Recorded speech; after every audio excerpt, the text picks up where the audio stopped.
Hello students, in this module we will be looking at the central nervous system, which has two major structures, the brain and the spinal cord. Our experience, our behavior, our sense of personal identity are all products of our brain. To understand the nature of our experiences, we need to understand the structure that is responsible for them. In this module, we will journey through the brain and spinal cord, which are two major structures of the central nervous system. We will conclude with an understanding of the concept of localization of brain functions. The crowning glory of the central nervous system is the brain. It sets humans apart from all other species by allowing us to achieve the wonders of walking on the moon, composing masterpieces of literature, art and music. The human brain, a spongy 1.4 kg mass of fatty tissue, has been compared to a telephone switchboard and even a supercomputer. But the brain is much more complicated than either of these devices. Dr. Sal Morguera, in his TEDx talk, calls the brain the grandest and oldest social network in the world. According to him, the brain has 100 billion users and Facebook has only 2 million. The 100 billion users are the brain's staggering 100 billion nerve cells or neurons. The way the brain communicates internally is through a technology that we have only recently discovered, wireless technology. It is amazing to think that this cutting edge technology has been used by the brain since time immemorial. The complexity of the connectivity between the nerve cells is mind-boggling. Each neuron can make contact with thousands or even tens of thousands of others via tiny structures called synapses. Our brains form 1 million new connections for every second of our lives. The pattern and strength of the connections is constantly changing, and no two brains are alike. It is in these changing connections that memories are stored, habits learned, and personalities shaped by reinforcing certain patterns of brain activity and losing others. Brain structure is shaped partly by genes, but largely by experience. Only relatively recently it was discovered that new brain cells are being born throughout our lives, a process called neurogenesis. The brain has bursts of growth and then periods of consolidation, when excess connections are pruned. The most notable bursts are in the first 2 or 3 years of life, during puberty, and also a final burst in young adulthood. How a brain ages also depends on genes and lifestyle too. Exercising the brain and giving it the right diet can be just as important as it is for the rest of the body. The brain and spinal cord are covered by a tough, translucent membrane called the dura mater. Cerebrospinal fluid is a clear, watery liquid that surrounds the brain and spinal cord and cushions them from jolts. The cranium or the skull surrounds and protects the brain. The spinal cord is surrounded by vertebrae. Also, some muscles serve to pad and support the spine. The blood-brain barrier protects the brain from chemical intrusion from the rest of the body. Blood flowing into the brain is filtered so that many harmful chemicals cannot enter the brain. The brain is also a major consumer of bodily energy. While it is only 2% of our body weight, it consumes 20% of our energy. The brain contains billions of interacting cells that integrate information from inside and outside the body, coordinate the body's actions, and enable us to talk, think, remember, plan, create, and dream. People often speak of their brains being composed of grey matter, but the brain also contains white matter. The grey matter is the cell bodies of the neurons, while the white matter is the branching network of thread-like tendrils called dendrites and axons that spread out from the cell bodies to connect to the other neurons. The extent of the brain's capabilities is unknown, but it is the most complex living structure known in the universe. This single organ controls body activities ranging from heart rate and sexual function to emotion, learning and memory. The brain is even thought to influence the immune system's response to disease and to determine in part how well people respond to medical treatments. Ultimately, it shapes our thoughts, hopes, dreams and imaginations. In short, the brain is what makes us human. I will now give you some interesting brain facts. There are about 100 billion neurons in the human brain, the same number of stars as in our galaxy. The human brain contains around 400 miles of blood vessels. Your brain generates nearly 25 watts of power while you are awake, which is enough to light up a light bulb. The left side of your brain controls the right side of your body, and the right side of your brain controls the left side. Every time you have a new thought or recall a memory, a new brain connection is made between two or more brain cells. A living brain is so soft you could cut it with a table knife. Loss of oxygen for just 5 to 10 minutes can cause serious brain damage. The brain can stay alive for 4 to 6 minutes without oxygen. After that, cells begin to die.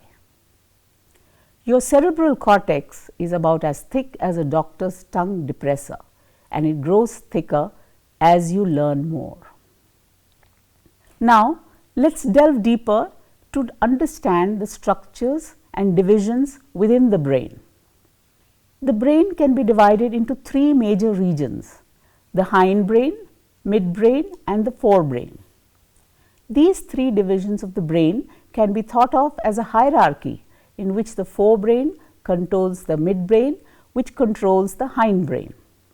The midbrain and hindbrain, known as the brainstem, is concerned with essential but non-cognitive bodily functions such as breathing, the regulation of blood flow and the coordination of locomotion. Basic processing of sensory information is also performed by the midbrain structures. The more complex processing occurs when this partly processed information is distributed up the hierarchy to the forebrain.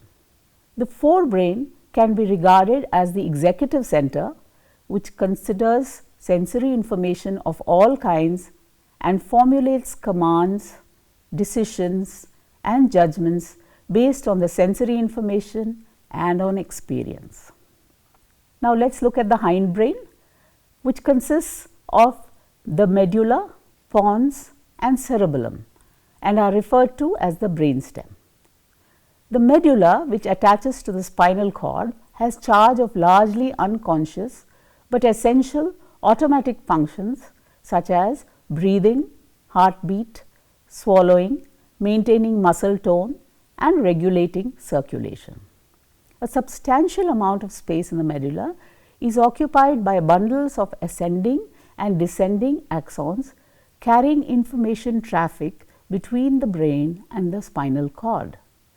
It is in the medulla that axon tracks descending from the cerebral cortex pass from the left to the right side, resulting in each hemisphere controlling movement on the opposite side of the body. The pons, which literally means bridge, includes a bridge of fibers that connect the brainstem with the cerebellum. It is situated just anterior to the medulla at the interface between the midbrain and hindbrain. It contains important sensory centers which receive information about the orientation of the body with respect to gravity and acceleration.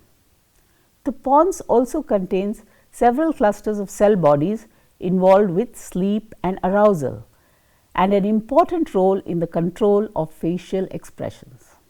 The most complicated part of the hindbrain is the cerebellum, a structure specialized for the coordination of motor commands.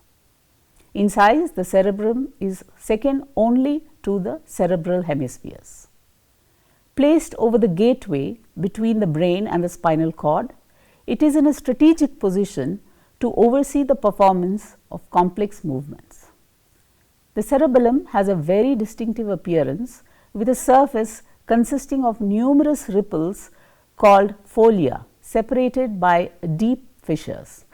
It is richly supplied with sensory information about the position and movements of the body and can encode and memorize information required for the execution of complex learned skills. The cerebellum has no direct connection to the cerebral cortex. Each side of the cerebellum controls the same side of the body. Damage to cerebellum disrupts fine motor skills such as those involved in writing and typing. The midbrain is the segment of the brainstem that lies between the hindbrain and the forebrain. The midbrain is concerned with certain sensory processes such as locating where things are in space. Running through both the hindbrain and the midbrain, lying at the central core of the brainstem, the reticular formation contributes to the modulation of muscle reflexes, breathing and pain perception. It is best known, however, for its role in the regulation of sleep and wakefulness. Activity in the ascending fibers of the reticular formation is essential in maintaining an alert brain. Damage to this area can cause a coma. Now, coming to the most important part of the brain, the forebrain.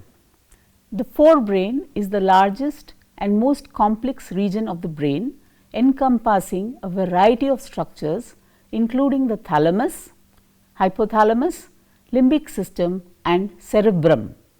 The thalamus, hypothalamus and limbic system form the core of the forebrain. All three structures are located near the top of the brainstem. Above them is the cerebrum, the seat of complex thought. This relatively large structure may contain 70% of the neurons in the central nervous system. The wrinkled surface of the cerebrum is the cerebral cortex, the outer layer of the brain.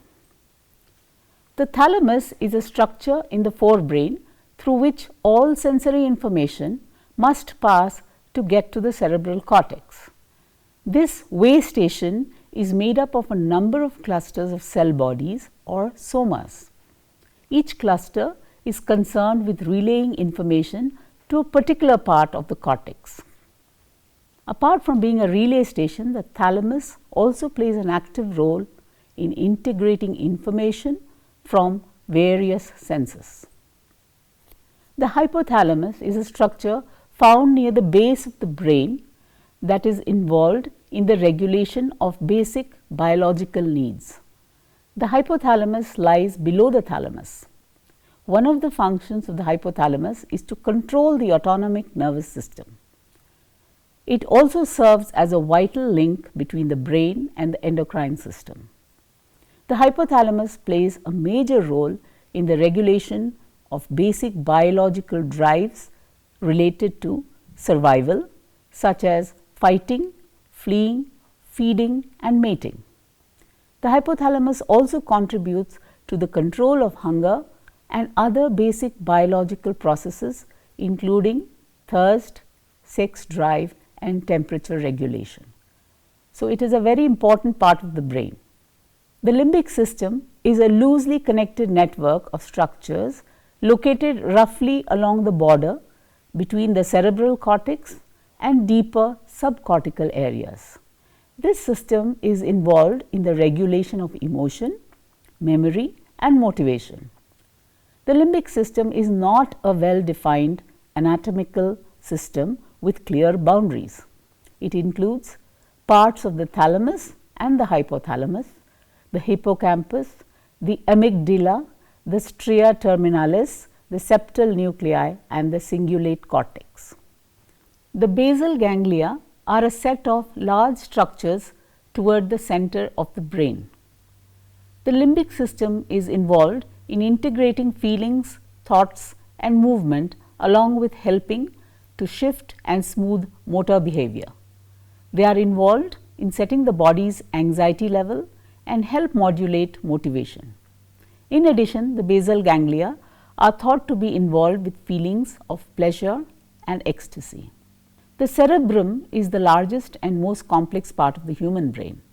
It includes the brain areas that are most responsible for our most complex mental activities, including learning, remembering, thinking, and consciousness itself. The cerebral cortex is the convoluted outer layer of the cerebrum. The cortex is folded and bent so that its large surface area, about 1.5 square feet, can be packed into the limited volume of the skull. The cerebrum is divided into two halves called hemispheres. The cerebral hemispheres, the right and left halves of the cerebrum, are separated in the center by a longitudinal fissure that runs from the front to the back of the brain. This fissure descends to a thick band of fibers called the corpus callosum. The corpus callosum is the structure that connects the two cerebral hemispheres and is of vital importance in bilaterally coordinated cortical function. It is a communications bridge between the cerebral hemispheres and consists of a tract of about 1 million axons, half of them originating from the neurons in the right and half from the neurons in the left cerebral cortex. Each cerebral hemisphere is divided into 4 parts called lobes. The occipital lobe is located at the back of the head. This is where all the visual signals are sent and visual processing begins. This area is called the primary visual cortex. The parietal lobe is in the front of the occipital lobe. It includes the area that registers the sense of touch, called the primary somatosensory cortex. It is also involved in integrating visual input and in monitoring the body's position in space. The temporal lobe lies below the parietal lobe. The temporal lobe contains an area devoted to auditory processing called the primary auditory cortex. The frontal lobe is the largest lobe in the human brain. It contains the principal areas that control the movement of muscles called the primary motor cortex. Now, let us look at the spinal cord. The spinal cord is part of the central nervous system and connects the brain to the rest of the body through the peripheral nervous system. It is an extension of the brain. Like the brain, it is enclosed by the meninges and bathed in cerebrospinal fluid. The spinal cord runs from the base of the brain to just below the level of the waist. It houses bundles of axons that carry the brain's commands to peripheral nerves and relay sensations from the periphery of the body to the brain. The spinal cord plays a critical role in distributing the signals between the brain and the peripheral nervous system.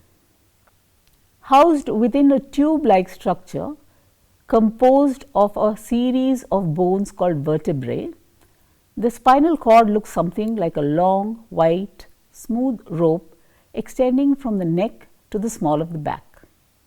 Along the length of the spinal cord are spinal nerves that branch out between pair of vertebrae. These nerves connect with various sensory organs, muscles, and glands served by the peripheral nervous system. The spinal nerves occur in 31 matched pairs, with one nerve of each pair connected to the right side of the spinal cord and its counterpart connected to the left side. Thus, the spinal cord can help coordinate the two sides of the body. The spinal cord has a relatively simple structural organization. A central region of gray matter containing synapses and the cell bodies of neurons, and a surrounding white matter consisting of the axons transmitting information up and down the cord. The spinal cord is segmental, and at each segment there are two pairs of roots, one dorsal and one ventral, which connect the spinal cord to the body. The ventral roots contain the outgoing axons of motor neurons and the dorsal roots contain the incoming axons of sensory neurons. The cell bodies of the sensory neurons reside in swellings called dorsal root ganglia close to the spinal cord. Cell bodies of the motor neurons are found in the ventral grey matter clustered together in functionally related groups. Thus, motor neurons that innervate a given muscle are grouped together and motor neurons of the extremities are found laterally in the cord, whereas those innervating trunk muscles are more centrally located. This grouping by function simplifies the task of activating groups of muscles sequentially to produce coordinated movements. Interneurons in the spinal cord connect the sensory input to the motor output and provide the neural circuits that underlie simple reflex behaviors such as the familiar knee jerk reflex. All complex behaviors require integration and coordination at the level of the brain. However, certain reflexive behaviors such as a leg jerk in response to a tap on the kneecap or the quick withdrawal of the hand from a hot stove do not require brain processing. Both are rapid automatic reflexes controlled by centers within the spinal cord. Different parts of the spinal cord control different reflexes. Many forms of paralysis result from damage to the spinal cord. So, now to summarize, we looked at the central nervous system, which consists of the brain and the spinal cord. We looked at the different structures of the brain and their functions, and also at how the spinal cord, which is attached to the brain, plays a very important role in the functioning of human behavior.